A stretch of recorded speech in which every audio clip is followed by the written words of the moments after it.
عبداللہ ابن عباس کو رات کے اندھیرے میں دعا دی سینے سے لگا کر، اور فرمایا خدایا ان کو دین کی فقہ اور قرآن کی تفسیر کا علم عطا فرما۔ تو عبداللہ ابن عباس نمایاں تھے بالکل۔ اس کے باوجود عبداللہ ابن عباس کو بھی حضرت علی، حضرت عثمان، حضرت عمر، حضرت ابوبکر سے سیکھنا پڑتا تھا۔ بخاری شریف میں ہے حج کے موسم میں حضرت عمر رضی اللہ تعالیٰ عنہ ایسے قضاء حاجت کے لیے گئے۔ جب واپس ہوئے تو عبداللہ ابن عباس پانی لے کر کے آئے اور حضرت عمر سے کہا کہ میں وضو کرا دیتا ہوں۔ دونوں اکٹھے ہو گئے، بالکل قریب سے پانی ڈال رہے۔ تو عبداللہ ابن عباس نے کہا کہ ایک آیت کے بارے میں مجھے اشکال ہے، بہت زمانوں سے سوچ رہا ہوں لیکن موقع نہیں ملتا۔ تو حضرت عمر نے کہا جب تمہیں کوئی بات پوچھنی ہو تو بغیر ڈر کے پوچھا گا، آپ کو اجازت ہے۔ تو عبداللہ ابن عباس نے پوچھا کہ یہ جو آیت ہے ان تتوبا الی اللہ فقد صغت قلوبکما من المرأتان، یہ دو عورتیں کون سی ہیں؟ حضرت عمر نے کہا واہ عبداللہ ابن تجھ پہ تعجب ہے، ہما عائشہ و حفصہ، یہ حضرت عائشہ و حفصہ کے بارے میں تو ہے۔ علماء لکھتے ہیں کہ حضرت عبداللہ ابن عباس کو کھٹکا یہ تھا کہ چونکہ آیت میں بظاہر تنبیہ ہے، اس لیے وہ چاہتے تھے کہ حضرت عمر ہی تصدیق کر دیں، اور انہوں نے کہا نہیں، آیت بالکل حضرت عائشہ ابوبکر صدیق کی بیٹی ام المومنین اور حضرت حفصہ خود عمر کی بیٹی ام المومنین کے بارے میں نہ۔ اس وقت اور فوائد مقصود نہیں ہے، صرف یہ دلالت کرنی ہے کہ عبداللہ ابن عباس جو ترجمان القرآن حبر هذه الامہ، لیکن وہ علوم میں اور قرآن میں حضرت عمر سے استفسار فرماتے تھے، کیونکہ عمر کی شان بہت بڑی ہے۔ لو کان بعدی نبی لکان عمر، مسند امام احمد میں فضائل عمر کی دوسری روایت ہے، لو کان بعدی نبی لکان عمر،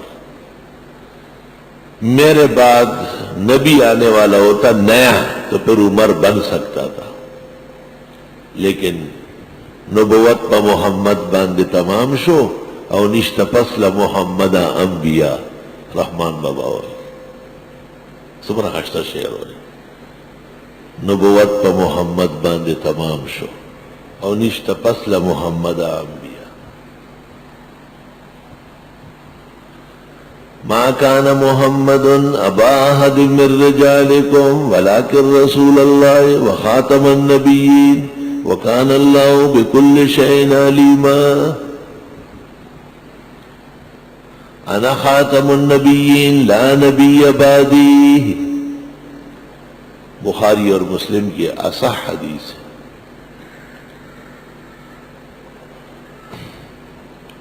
جناب رسول اللہ صلی اللہ علیہ وسلم کے صحابہ میں بھی بعض قرآنی علوم میں بہت آگے تھے، ان میں عبداللہ ابن مسعود بھی ہے اور ابو ہریرہ ہے،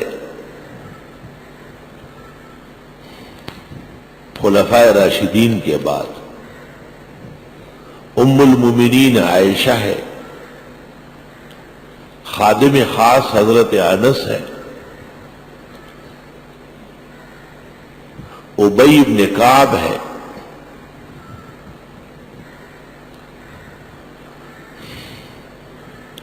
یہ جماعت صحابہ میں مشاہیر فی التفسیر ہے،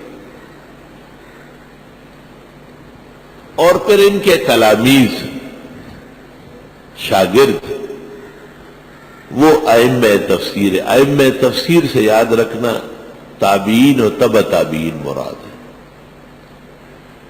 اور حضرات علماء تفسیر تو ہے لیکن ائمہ نہیں کہلاتے، تابعین میں اور تبع تابعین میں جیسے حسن بصری ہے، امام محمد ابن سیرین ہے، ابن عون ہے، اکرمہ ہے، مجاہد ہے، ضحاک ہے، اور اعمش ہے، علقمہ ہے، اسود ہے، ابراہیم نخی ہے، حماد بن ابی سلیمان ہے،